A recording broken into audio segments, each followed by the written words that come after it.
تو آخر یہ فیض اور فائدہ ہوتا کیا ہے؟ سوال یہ پیدا ہوتا ہے. تو بعض لوگ یہ سمجھتے ہیں کہ فیض اور فائدہ یہ ہے کہ شیخ کے توجہات کے ذریعے یا ان کے صحبت کے ذریعے مرید کو کشف حاصل ہو جائے یا تصرفات حاصل ہو جائے، تو یہ اصل فائدہ اور فیض ہے. حالانکہ ایسا ہرگز نہیں ہے.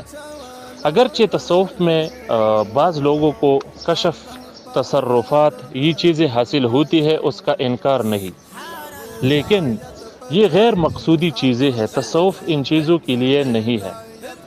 اصل فائدہ اور اصل فیض یہی ہے جو کہ ایک کامل اور مکمل شیخ سے مرید کو حاصل ہونا چاہیے.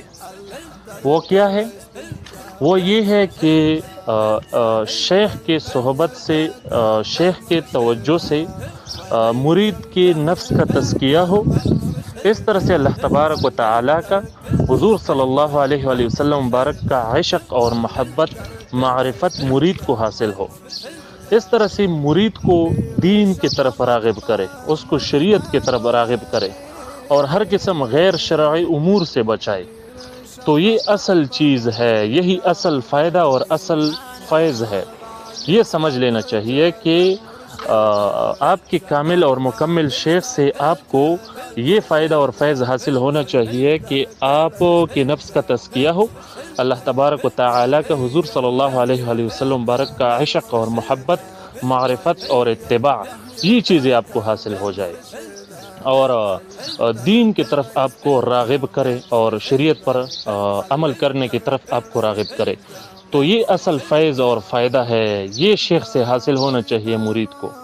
اگرچہ تصرف یا کشف یہ حاصل نہ ہو جائے، کوئی بات نہیں ہے بالکل بھی. بعض اولیاء تو ایسے ہوتے ہیں کہ وہ کشفی اور متصرف نہیں ہوتے، اور بہت سے اولیاء کشفی اور متصرف ہوتے ہیں. تو یہ کوئی ضروری چیز نہیں ہے. ولایت کے لیے یہ کوئی شرط نہیں ہے کہ ولی ضرور وہ کشفی ہوگا اور متصرف ہوگا.